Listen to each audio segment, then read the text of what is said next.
Une nouvelle ère fut marquée par la guerre muette. Ce qu'on croyait être la fin n'était que le début. Le peuple était sans dirigeant depuis des siècles. Certains cherchaient un sens à leur existence, d'autres, un nouveau leader, voire à devenir eux-mêmes le souverain. Le chaos qui régnait sur le continent allait affecter le mana qu'on connaissait jusqu'à aujourd'hui. Toutes nos connaissances allaient être défiées. Son utilisation allait changer à tout jamais avec l'ère du guerrier, qui perdurera plusieurs décennies après la bataille ayant causé la mort de centaines de milliers de personnes. À peine la poussière était-elle retombée sur le champ de bataille que certains groupes tentaient déjà de reprendre le pouvoir pour combler les sièges qui étaient vides au commandement. Des conflits éclataient partout sur le continent. Les clans qui avaient subi le moins de pertes tentaient de se distinguer, tandis que les autres peinaient à survivre. Les combats frénétiques continuèrent jusqu'au jour où tous les camps semblaient avoir perdu leur force militaire. Certains guerriers de renom avaient même refusé de prendre part à la bataille, quittant les capitales ou leurs clans. Pour eux, la bataille était futile et sans but. Selon la rumeur, l'un des dragons légendaires avait été piégé dans une gemme rouge lors de la dernière bataille de la guerre muette. Pour certains, cela avait suffi pour donner un nouvel élan aux plus désespérés, car une source de pouvoir pourrait se trouver dans une pierre. Cette découverte avait poussé tous les guerriers à se poser la même question. Était-il possible d'extraire ce pouvoir de la pierre ? Pendant des années, les pierres précieuses étaient devenues un accessoire convoité par ceux qui cherchaient à accroître leur pouvoir. Plusieurs groupes, animés par le désir de restaurer leur force militaire, s'engagèrent dans une quête audacieuse pour reprendre leur place sur le chemin du pouvoir. Cependant, étant donné les dommages considérables causés à leur armée, ils durent faire face à des obstacles insurmontables qui les poussèrent à mettre leurs valeurs de côté. C'était clair pour chacun d'entre eux. Ils avaient besoin de maîtres et de grands maîtres pour rivaliser avec les clans mieux établis. Bien que l'écart de puissance entre les clans ne fût pas considérable, quelques membres de rang supérieur étaient suffisants pour détourner l'attention de ceux qui voulaient s'en prendre à eux, les poussant à faire l'impossible. Dans le désespoir, certains mangeaient même la pierre pour insérer le peu de mana possible qui avait été absorbé par la pierre dans leur corps.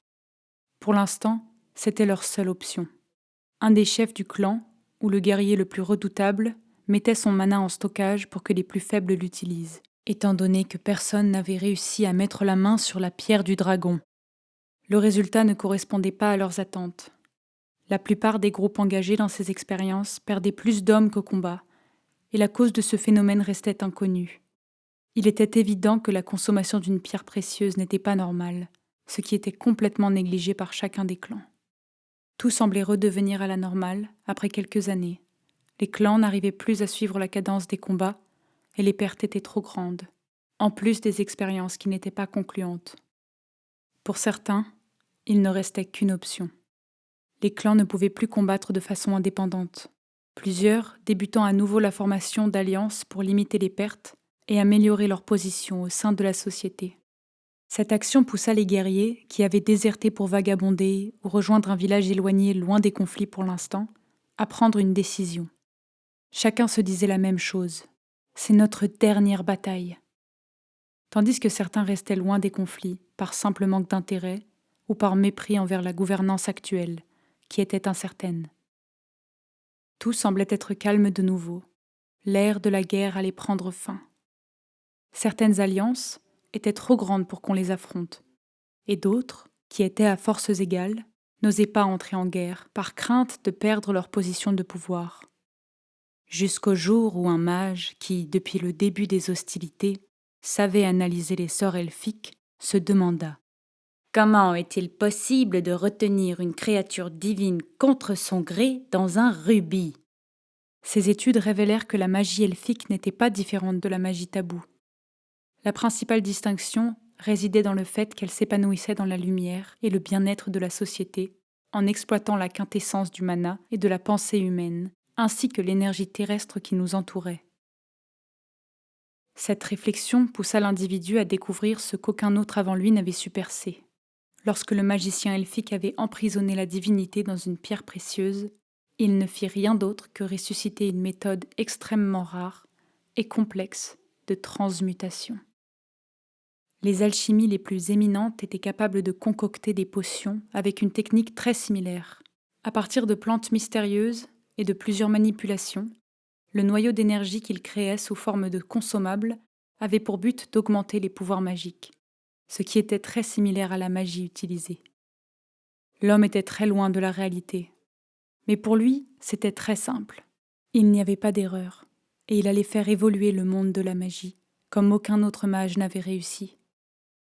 Il commença son recueil, expliquant que les pierres n'étaient pas adaptées à l'utilisation ou même à l'être humain. Ce n'était qu'une simple prison. Le magicien en était certain. Pour pouvoir utiliser le pouvoir, il devait être comestible, comme les boules utilisées pour la culture de mana. Il passa des jours à réfléchir et à retravailler ses notes, jusqu'au jour où il trouva la solution. Seul, dans son laboratoire, le magicien commença à hurler. Ses cris devaient être assez forts pour être entendus dans toute la ville. « Il faut que ce produit soit sous une forme consommable !» Le magicien était excité. Sa découverte allait changer le monde. C'est à ce moment précis qu'on découvrit la vraie nature de l'être humain. La soif de puissance était trop grande pour être négligée par celui qui désirait combattre sur le champ de bataille et en sortir victorieux. Pour empirer la situation, la théorie du magicien faisait ses preuves. On arrivait à augmenter considérablement son mana avec la méthode qui laissait toute éthique de côté. L'information circula entre les clans sans perdre une seconde, et plusieurs d'entre eux commencèrent immédiatement à appliquer la nouvelle méthode. Plusieurs villages se convertirent entièrement en champs de culture de mana. Au départ, on utilisait les ressources naturelles pour extraire le mana et l'injectait dans des consommables, tels que des potions ou des organes d'animaux, comme des cœurs ou tout autre accessoire qui pouvait contenir du mana à l'état pur. Le seul inconvénient était que le processus était trop long et qu'il ne bénéficiait qu'aux soldats de bas niveau. La décision semblait être prise à l'unanimité. Aucun clan ne pouvait parler, mais chacun avait eu la même idée. Dépasser la compétition, gagner la prochaine bataille. Ils décidèrent de changer leurs pratiques plutôt que d'extraire les ressources naturelles qui commençaient à s'éteindre sur leurs terres. Ils se tournèrent vers la ressource qui pouvait cultiver le mana sans relâche et à meilleure efficience qu'une plante. Dans un des villages qui gagnait rapidement en force, un soir, le chef du village rassembla ceux qui s'étaient portés volontaires à l'expérience. L'homme, qui était plein de vie, retourna à l'essence même de son existence. Cet art était loin d'être celui elfique que le mage avait vendu dans ses recueils de magie, qu'il avait distribué aux plus offrants. Le peuple était trop aveuglé par le désir du pouvoir. Ils ne réalisaient même pas qu'ils utilisaient la magie noire, qui était source de tant de cauchemars. Les villageois les plus faibles se retrouvèrent dans des fermes humaines pour être cultivés et disparaître à jamais. Pour éviter la critique des dieux, chaque volontaire recevait un hommage pour son sacrifice. C'était une façon de calmer les citoyens et justifier leur action. Certains se portèrent même volontaires et allèrent de leur plein gré sur la ferme. Ce phénomène ne persista pas longtemps. Pour convaincre ceux qui étaient réticents, il suffisait de répéter sans cesse que c'était pour la justice. C'était une noble cause, me direz-vous, mais la justice s'était perdue depuis longtemps déjà. Plusieurs clans étaient contre leur manière de faire, mais leur progression ne mentait pas.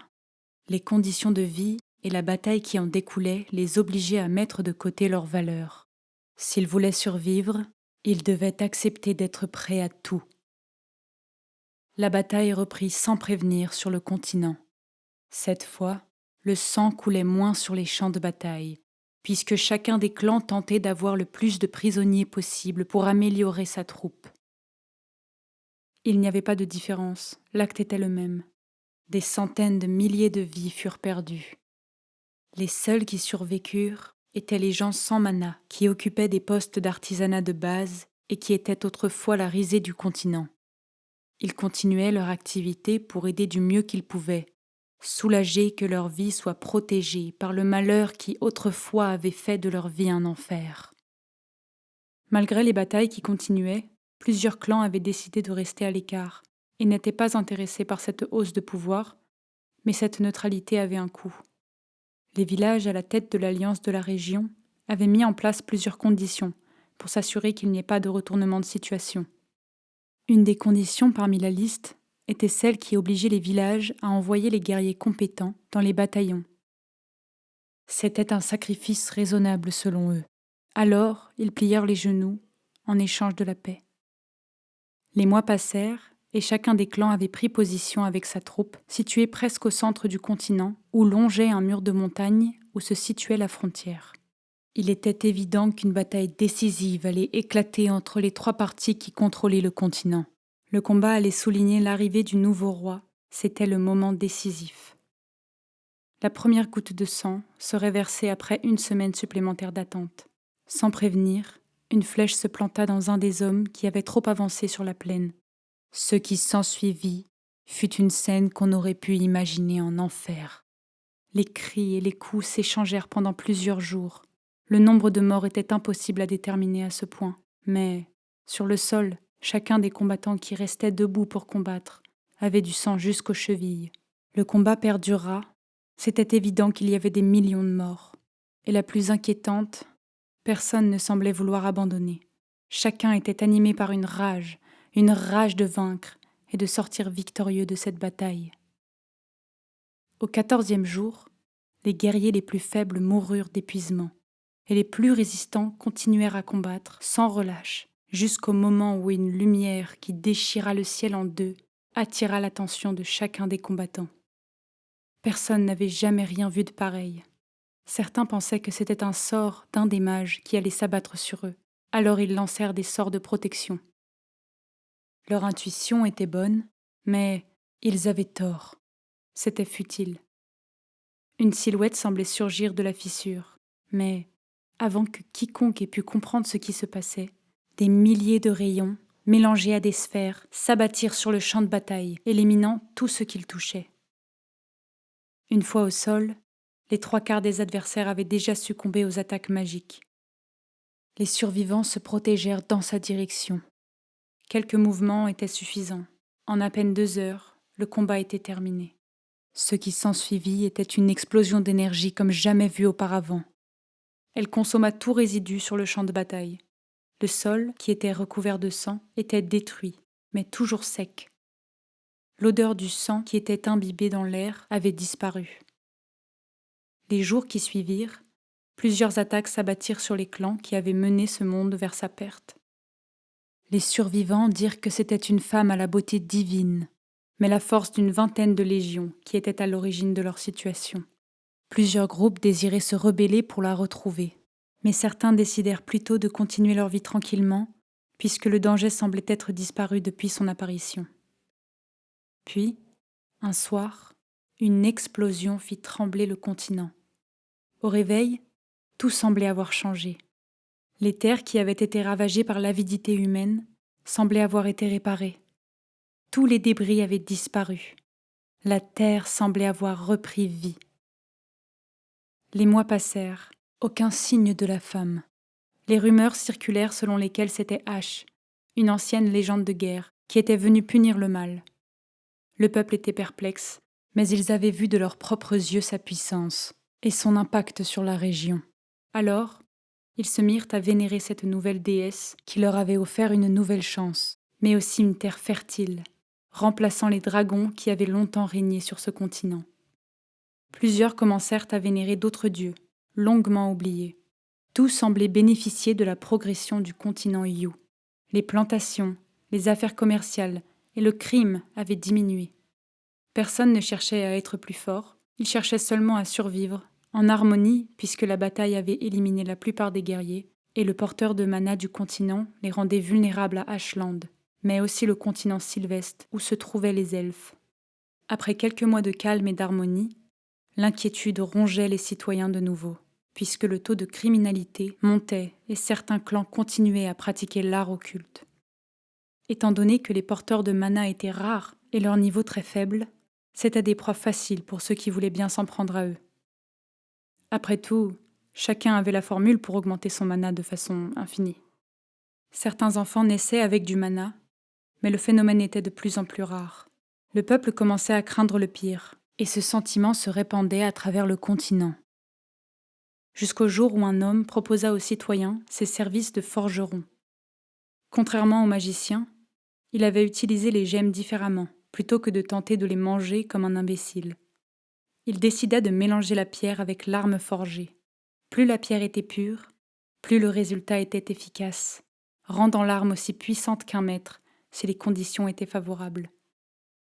La première crainte face à cette découverte était de retomber dans les anciennes habitudes. L'homme souligna cependant que, depuis la venue de la déesse pour les sauver, la terre et les ressources étaient différentes, voire plus abondantes. Cela n'était pas suffisant pour convaincre les villageois, ni l'homme responsable. Il ajouta alors : « La vraie beauté de cette découverte est qu'un forgeron n'a pas besoin d'utiliser de la magie, ni même de son mana pour créer un produit de qualité qui pourrait servir à sa protection au quotidien. Les enfants et les habitants pourraient alors se protéger des citoyens qui avaient accepté la noirceur dans leur cœur. Le roi, nouvellement appointé à son rôle, connaissait l'angoisse du peuple. Il eut le choix d'accepter l'offre du forgeron, qui s'installa sur le bord de la mer avec sa famille, pour ensuite nommer son petit bout de terre, Kagutsushi, qui deviendrait une des forges les plus populaires du continent, plus tard. Les événements qui suivirent firent que cette ère fut nommée l'ère du calme. Mis à part les quelques batailles entre les clans, rien de majeur. En général, chacun des villages tentait de reconstruire leur gloire perdue, et les armes étaient très utiles, comme l'avait mentionné l'homme. Certains d'entre eux réussirent même à se distinguer après avoir vaincu de nouvelles créatures qui avaient envahi leur territoire.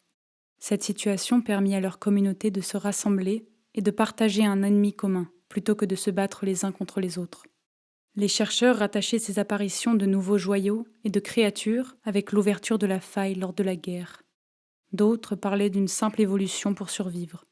Tout comme l'être humain, l'univers se protégeait de la destruction qu'on leur infligeait, ce qui força le débat contre la structure qu'on connaissait jadis pour déterminer la force de chacun. C'était unanime. Le mana ne pouvait pas être l'élément primaire pour déterminer la puissance d'une personne, puisque certains guerriers pouvaient rivaliser avec leurs armes. C'était un casse-tête insurmontable pour certains, puisque le vrai but de cette distinction entre les pouvoirs était d'avoir un suivi et registre de chaque individu et de son pouvoir. Selon le roi, connaître nos forces et avoir un contrôle sur celui-ci pouvait être avantageux dans le futur du peuple. C'était loin d'être une tâche facile, mais, après un débat animé, une idée sembla faire l'unanimité à travers le groupe.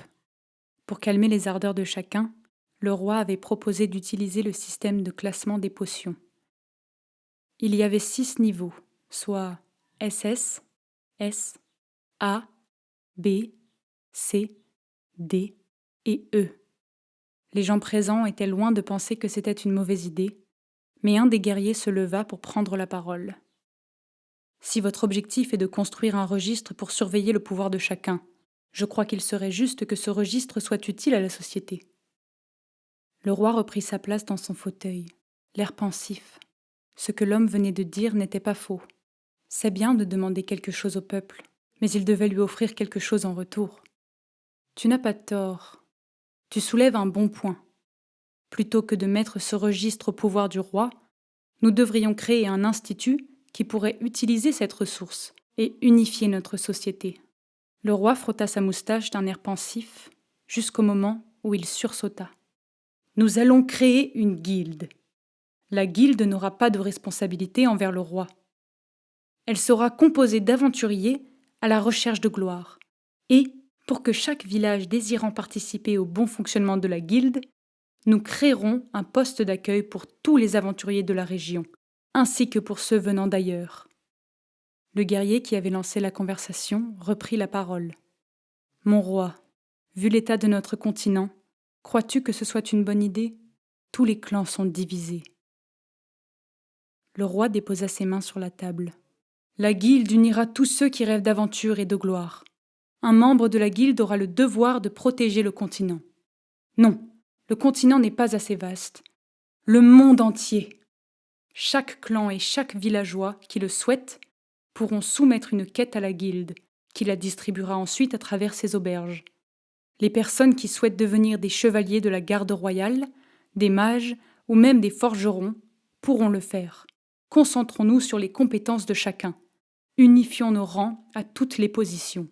Créons un monde où nous pourrons être fiers. La conversation perdura pendant des jours, et chacun des membres qui participaient à la rencontre était en accord. Sous forme de texte législatif, un parchemin regroupa leurs idées. Des centaines de lignes y étaient inscrites, mais celle à retenir était celle-ci. La guilde, une unité faite pour le peuple, par le peuple, sans aucune discrimination. Chacun pourra y adhérer s'il respecte les critères d'admission. Avoir le goût de l'aventure, accepter de passer le test d'admission qui t'attribuera ton point de départ. Les premières pages parlaient de la guilde. Le roi ne s'était pas empêché de mettre l'accent sur l'importance des métiers d'artisanat. Il s'engageait même à créer des académies qui ne seraient pas seulement inspirées par l'art de la guerre. Il voulait permettre aux gens passionnés par l'alchimie, ou même plus globalement, une maîtrise artisanale. À la fin du document, il souligna que, peu importe ton rang, tes exploits, tes accomplissements pouvaient être suffisants pour monter au rang supérieur. Alors ne pas se décourager si vous obtenez le rang E. Puis, il encourageait chaque académie à faire passer un test d'aptitude à leurs nouveaux élèves. Cela nous amène à présent, soit environ 40 ans après la rédaction du parchemin. Le monde s'était transformé, mais les conflits étaient toujours là. Certaines personnes craignaient qu'une divinité ne revienne sur Terre, tandis que d'autres poursuivaient leurs activités secrètes. Cependant, pour une jeune fille vivant à Kagutsushi, la vie commençait enfin. Chapitre 1. Kagutsushi. Pour Mieko, il ne restait qu'une journée avant son départ. Elle comprenait la réticence de ses parents, qui ne cessaient de lui répéter que grand-père leur avait offert ce bout de terre, qu'il avait construit pour le futur de leur famille, bla bla bla. Les sacrifices qu'il avait consentis avaient permis à la famille de s'établir dans la société et de s'enrichir de manière durable, à condition de respecter les traditions, bla bla bla. Ce discours, elle le connaissait par cœur. On le lui avait répété depuis des années, et cela ne l'intéressait pas le moins du monde. Il ne cessait de répéter la même chose, bien qu'ils eussent raison. Mieko n'avait aucun désir de participer à cette tradition familiale, puisque son frère aîné avait déjà accepté de prendre le relais lorsque le père le lui aurait permis. Elle refusait de suivre le même chemin que son frère. Imaginer une jeune femme séduisante qui devrait se rendre à Tetsuyama, c'était une destination idéale pour tout forgeron. Leur académie était l'une des premières à avoir été fondée, mais aussi une des meilleures. Le seul hic pour Mieko, la région était sous le contrôle du clan des nains. Imaginez devoir trouver un époux, un mentor, digne de mon talent. Mieko, qui était assise dans son lit, se laissa tomber par derrière, sa tête bien ancrée dans l'oreiller. Elle couvrit son visage de ses deux mains, pour ensuite replonger dans ses pensées. Elfort, une académie de renom, avec les plus beaux, les meilleurs mages. Ce serait inacceptable que la richesse et la gloire que grand-père avait accumulées ne leur bénéficient que dans le monde artisanal. C'est ce qu'il voudrait. Un époux musclé, intelligent. De nouveau assise dans le lit, elle lâcha un cri qui se fit entendre dans la demeure. « C'est ce que grand-père voudrait !» Elle bondit du lit, en envoyant les couvertures valser. Elle jeta un regard dans le miroir qui se trouvait juste à côté de sa table de recherche. « Regardez-moi ce physique !» Des années d'entraînement dans des conditions impitoyables, et j'y suis arrivée, une épouse. Elle s'arrêta brusquement pour reprendre ses pensées puisqu'elle parlait à voix haute, et reprit sa phrase. Une guerrière avec un corps sculpté au couteau. À l'étage inférieur, tout le monde pouvait entendre les rires diaboliques, mais personne n'y porta attention. Depuis ses 12 ans, ce genre de scène était le quotidien pour sa famille. Mieko reprit son souffle, et à l'habitude, elle entama son entraînement qu'elle avait conçu elle-même pour devenir la magicienne parfaite. Son programme consistait en 12 exercices. Elle commençait avec plusieurs variations de push-up, puis plusieurs types de traction au sol, pour ensuite courir vers l'extérieur de la maison, comme s'il y avait le feu. Elle sauta les marches pour se retrouver à quelques mètres de la porte d'entrée. Elle ne prit pas la peine de saluer la famille, qui se trouvait dans la cuisine, et qui était assise au premier rang de cette démonstration d'athlétisme. Une fois la porte franchie, elle courut vers la pente pour amorcer son vrai entraînement. C'est ce qu'elle aimait le plus dans son entraînement, le paysage, ses pieds qui s'enfonçaient dans le sable mouillé par la marée descendue durant la nuit. C'était rafraîchissant, mais aussi un peu résistant, ce qu'elle adorait.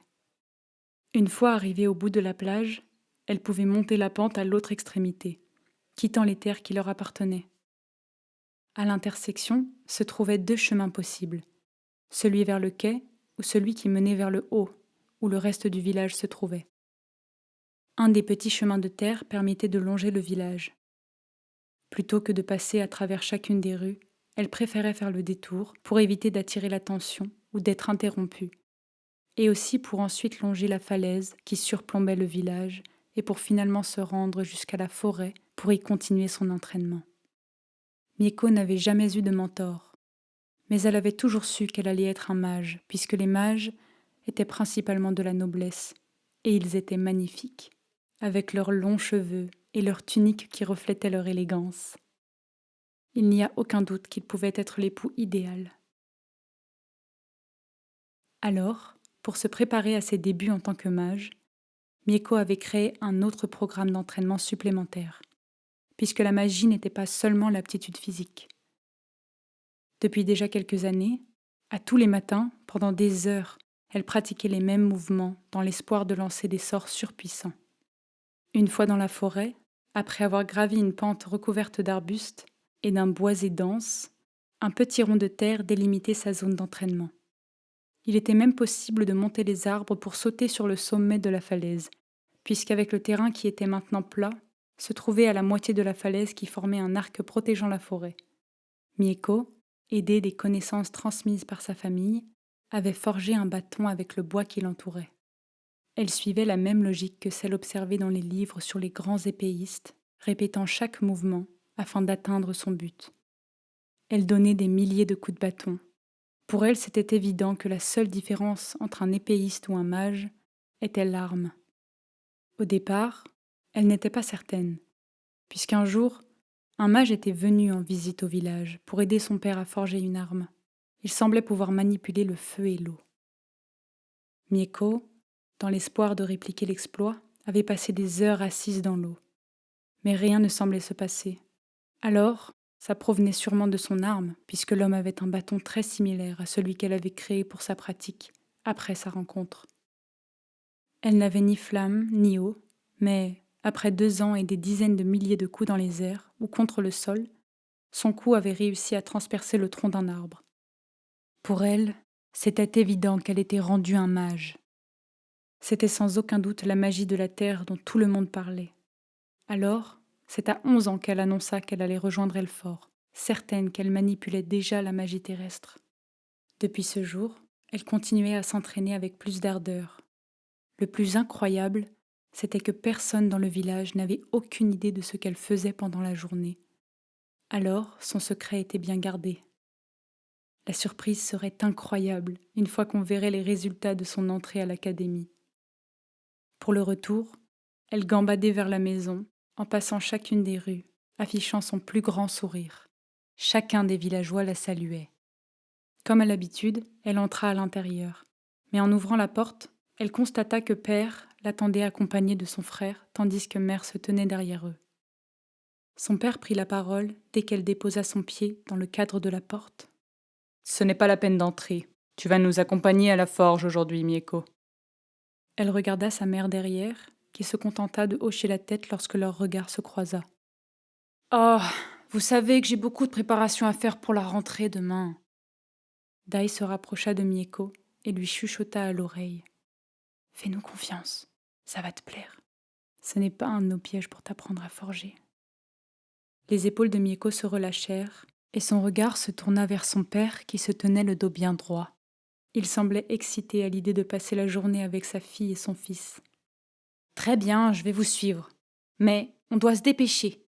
Après le repas, je dois retourner m'entraîner. » Son frère passa sa main dans ses cheveux, puis ils prirent la route vers la forge, qui n'était qu'à l'extérieur de la maison.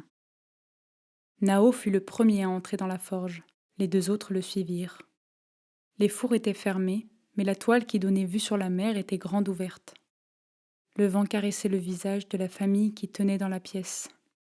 Dai était derrière Mieko, tandis que son père se tenait devant une table qui était recouverte d'un faible drap de soie. Une fois qu'il avait le regard de Mieko sur lui et la table, Nao révéla ce qui était caché sous la couverture. Il y avait une 50aine de pierres de grandeurs différentes. Celles que Mieko reconnut tout de suite étaient les communes. Diamants, saphirs, rubis, émeraudes, améthystes, plusieurs variantes d'agate, angélité, antigorite, anthophilite. Chacune était magnifique et chacune possédait une énergie très puissante qui arrivait à peine à être contenue dans la pierre. Dai posa ses mains sur les épaules de sa sœur, pendant que son père ne pouvait s'empêcher de sourire en voyant les yeux de sa fille briller devant les pierres. Pour ton départ, moi et ton frère, nous allons te forger un bâton digne de la plus grande magicienne qui soit. Mais, pour cela, tu dois choisir une pierre. Ne t'inquiète pas. Le mage qui m'a donné ces pierres jadis m'avait indiqué que tu serais celle qui choisirait. Mieko, d'un air confus, plissa les yeux et regarda la table avec intensité, pendant que les autres membres de la famille attendaient avec impatience. Mieko connaissait l'origine des pierres et le pouvoir qui les habitait, mais elle ne savait pas identifier celles qui ont le plus de potentiel. Comment pourrait-elle faire son choix, se demanda-t-elle. Pour montrer à sa famille que c'était une experte, elle se rapprocha de la table, puis se gratta la tête en se tenant le menton. Elle prit une pierre dans sa main. Puis, elle la reposa au même endroit. Elle toucha plusieurs pierres, mais chacune semblait être identique, mis à part une qui avait la forme d'un cube d'une couleur rouge et brune. Les teintes attiraient son regard. « Je vais prendre celle-ci. » Son ton montrait sa certitude, alors que Père se contenta de prendre la pierre surprise. Un grenat allemandin. C'est la première fois qu'on l'utilise pour un bâton, mais le résultat devrait être intéressant. Son regard rempli d'étoiles et son sourire moqueur en coin, elle demanda. Le grand forgeron Nao du village Kagutsushi ne pourrait-il pas forger un simple bâton ? Nao savait très bien qu'elle le taquinait, mais ce genre de commentaire le rendait toujours hors de lui. Ses sourcils se froncèrent. Oh, tu n'as pas osé, jeune fille. Ce bâton est entré dans la légende. Il sort de l'atelier. Il faut que je commence. Dai soupira et passa une main dans son visage, déçu que son père se soit encore fait prendre par les provocations enfantines de sa sœur. Oui, oui, père. Sans hésitation, Mieko fit quelques pas par arrière en regardant son frère passer à côté d'elle pour aller rejoindre son père tandis qu'elle recula doucement, comme si elle ne voulait pas être repérée. Elle voulait à tout prix éviter d'être repérée et devoir participer au démarrage de la forge. Sur le bout des orteils, elle continua à reculer jusqu'au cadrage de la porte qui n'était pas très loin derrière elle. Une fois le pied à l'extérieur, elle prit la poudre d'escampette. Elle entra à toute allure dans la maison, donnant l'impression qu'une tornade venait d'entrer pour simplement se diriger vers la salle de bain, où elle avait l'intention de prendre un bain pour se détendre avant de reprendre des forces à la poissonnerie près des quais. C'était l'un des avantages d'être citoyenne de Kagutsushi. La petite communauté était soudée et se soutenait mutuellement.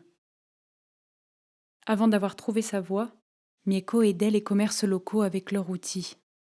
Elle avait le potentiel de devenir une grande forgeronne. Les couteaux qu'elle avait forgés pour les cuisiniers, les poissonniers, auraient pu rivaliser avec ceux d'un artisan à la capitale. À peine âgée de 7 ans, elle distribuait déjà ses créations dans le village. Tous les habitants acceptaient avec bonté et honneur le cadeau de la jeune fille. Aujourd'hui encore, ces lames sont utilisées par tous les artisans du village. Sa petite signature était gravée sur le manche de chacun des outils. À l'âge de 8 ans, elle cessa subitement d'être forgeronne. Les raisons de ce revirement restant inconnues, tout comme ses ambitions qui avaient changé si subitement. Pourtant, elle semblait adorer le processus de création et encore plus avoir la possibilité de donner ces mêmes créations qu'elle avait créées de ses propres mains. Certes, elle avait toujours aimé bouger et effectuer des exercices qu'on ne pourrait pas qualifier d'arts martiaux, mais elle était active. Pas au point de penser qu'à l'âge de 11 ans, elle allait décider pour de bon de devenir un mage. Après tout, la plupart des magiciens avaient des mentors dès le plus jeune âge pour apprendre à contrôler leur magie et lire les écritures anciennes. La baignoire débordait presque lorsqu'elle y entra. Elle attacha ses cheveux et s'installa pour ensuite se laisser glisser jusqu'au fond. Mieko regardait devant elle. Le mur semblait plus vide qu'à l'habitude.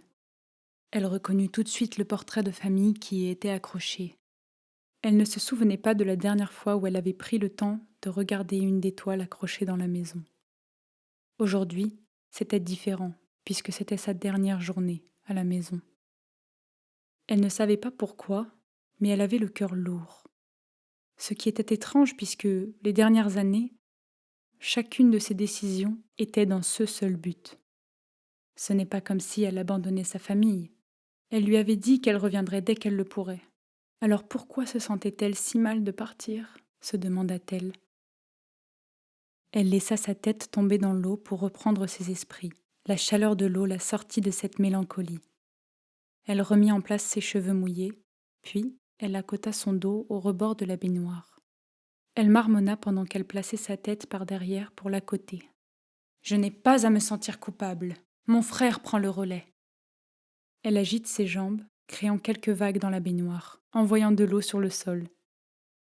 Sans même réfléchir, d'un geste vif, elle sortit de la baignoire et détacha ses cheveux, les deux mains sur les hanches. Notre famille sera plus que de simples forgerons qui ont réussi à obtenir leur fortune à cause de la guerre et de la détresse du peuple. D'un regard déterminé, elle s'essuya, puis regarda autour d'elle. Son visage changea drastiquement. Elle semblait avoir peur, comme si le pire venait de se produire. Elle regarda partout, mais elle ne trouva rien. C'était évident. Elle avait oublié d'apporter des vêtements de rechange. Elle soupira, puis agit comme tout magicien agirait. Téléportation! Bien entendu, son cri ne servait à rien. Elle ne se téléporta pas, mais c'était très similaire puisqu'elle courait très vite. Il n'y avait aucune différence. Une fois dans sa chambre, elle prit des vêtements et les enfila, pour ensuite remarquer qu'il était très près de 14 heures. Prise de panique, elle commença à courir de nouveau. Elle ne voudrait pas arriver trop tard chez le poissonnier, ou même pire, arriver à la fermeture. Mieko arriva au poissonnier. C'était son jour de chance. La petite salle à manger du poissonnier était encore ouverte.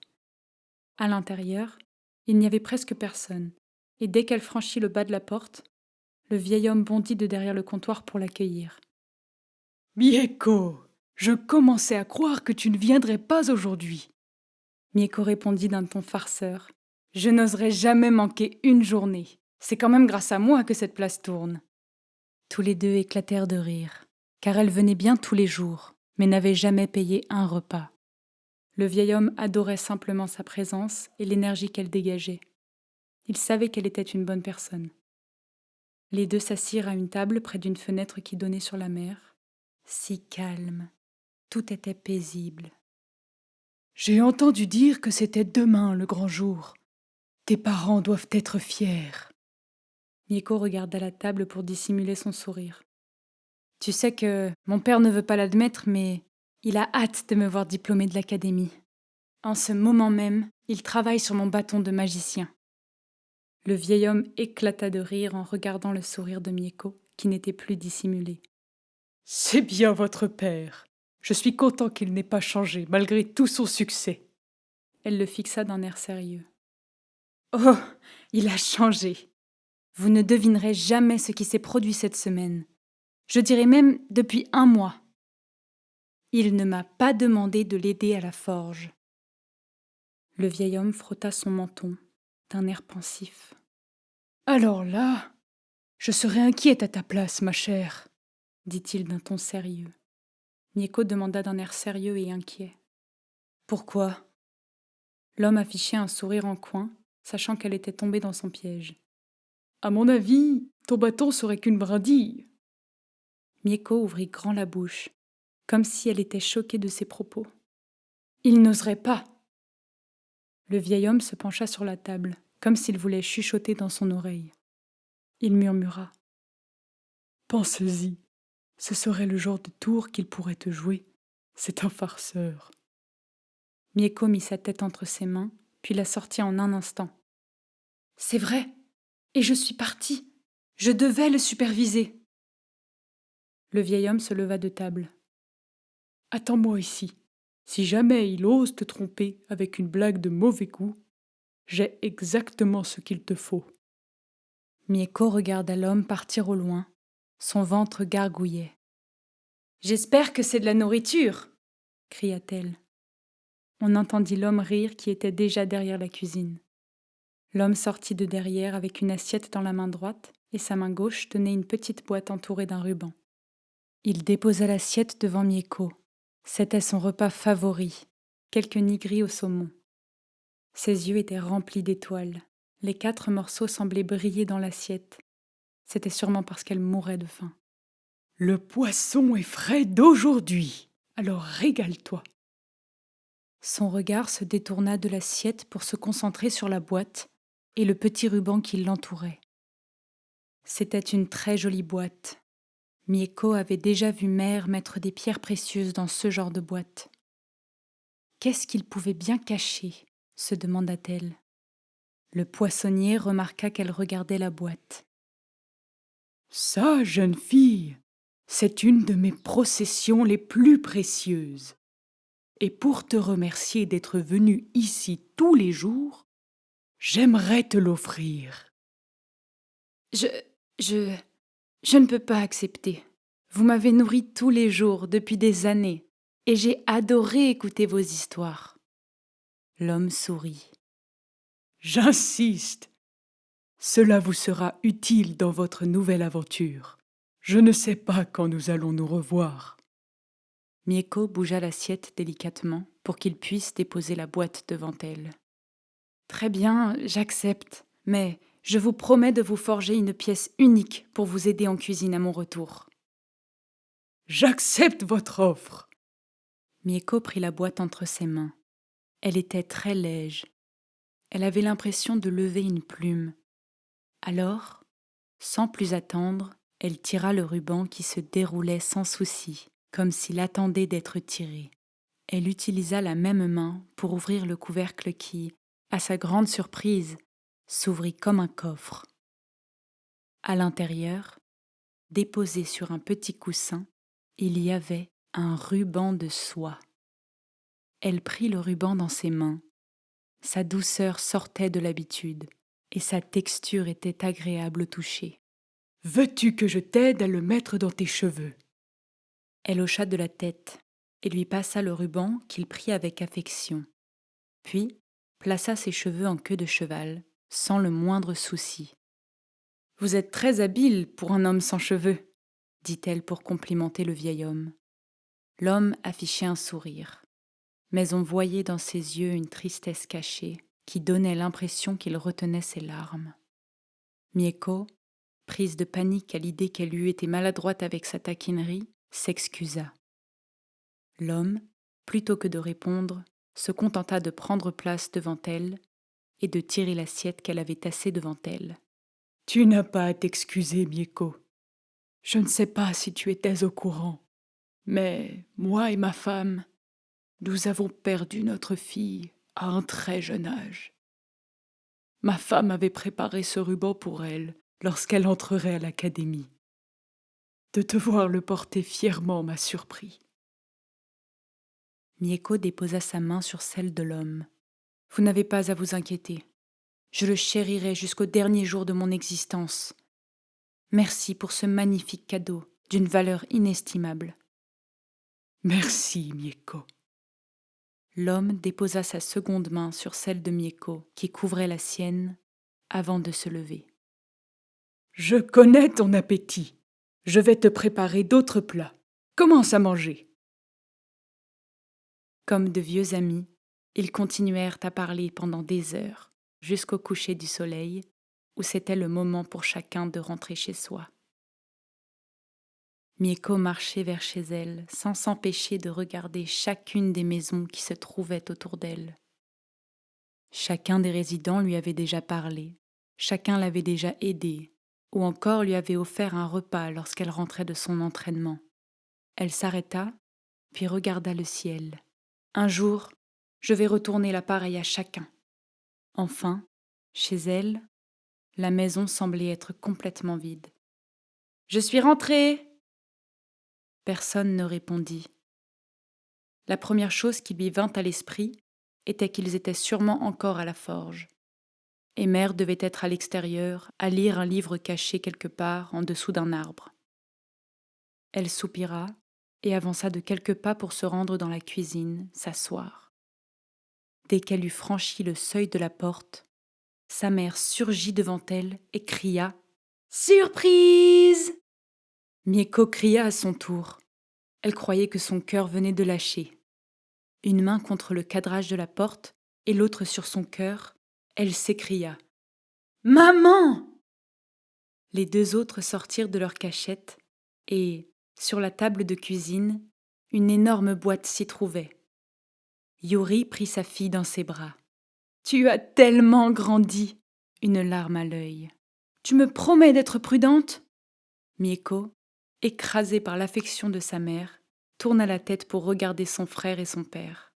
Ils étaient immobiles, comme des statues, semblant avoir accepté sa mort imminente. Cela semblait même les amuser. « Oui, maman, je vais être prudente, c'est promis. » Elle se recula pour regarder sa fille du bas jusqu'en haut. Puis, une fois près de la boîte, elle déposa sa main dessus. « C'est mon cadeau pour toi, pour célébrer ton départ. Mais tu dois me promettre de ne pas l'ouvrir avant demain, en même temps que ton père te remettra ton bâton. » Mieko tourna la tête d'un air moqueur vers son frère et son père. « Vous n'avez toujours pas fini ?